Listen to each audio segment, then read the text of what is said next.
Assalamualaikum warahmatullahi wabarakatuh. Perkenalkan, nama saya Ahmad Khalif Hafiz dengan NPM 23170515123. Di sini saya akan menjelaskan mengenai evolusi komputer perjalanan teknologi. Komputer telah berkembang pesat sejak awal kemunculannya dari mesin mekanis sederhana hingga perangkat digital canggih saat ini. Evolusi komputer mencerminkan kemajuan luar biasa dalam teknologi informasi. Generasi awal komputer yang pertama yaitu pada masa mekanis. Komputer generasi awal berbasis teknologi mekanis seperti mesin hitung Babbage. Yang kedua itu komputer pada masa elektronik. Komputer elektronik pertama muncul memanfaatkan tabung vakum untuk pemrosesan data. Yang ketiga, komputer digital. Komputer digital muncul menggunakan sirkuit digital untuk pengolahan informasi secara lebih efisien. Evolusi prosesor. Yang pertama itu ada transistor. Penemuan transistor menjadi titik balik memungkinkan komputer menjadi lebih kecil, cepat, dan hemat energi. Selanjutnya ada mikroprosesor. Mikroprosesor membawa revolusi menyatukan seluruh fungsi prosesor dalam satu chip yang kecil, ringkas, dan juga kompak. Perkembangan chip. Peningkatan kepadatan transistor pada chip memungkinkan CPU semakin kuat dan efisien. Selanjutnya kemajuan teknologi chip. Yang pertama, skala kecil. Chip awalnya hanya berisi beberapa transistor, namun terus berkembang menjadi lebih kompleks. Selanjutnya, menjadi skala besar. Integrasi jutaan transistor dalam satu chip memungkinkan peningkatan kapabilitas komputer secara pesat. Selanjutnya, skala sangat besar.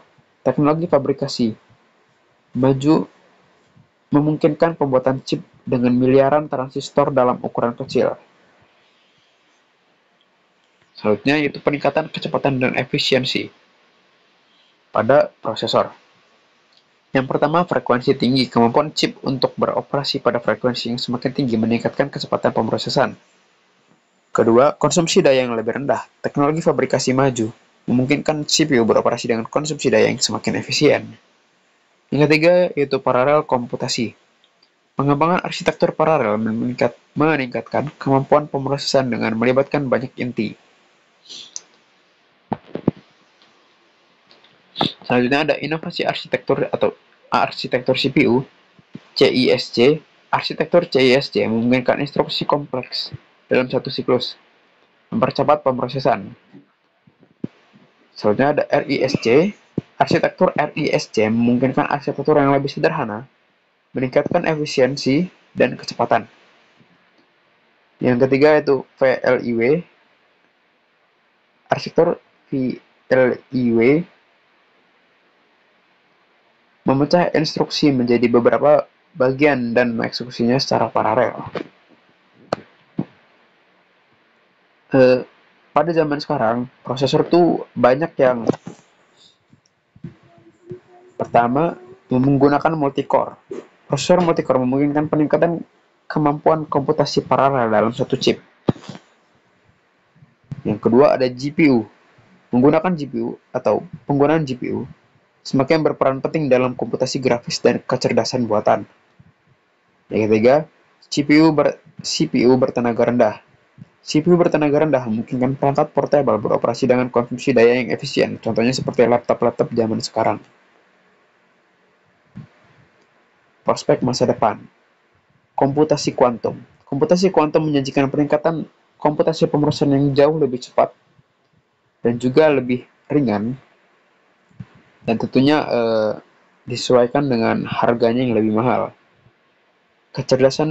Lalu selanjutnya kecerdasan buatan. Algoritma kecerdasan buatan yang semakin canggih dan membawa revolusi dalam komputasi.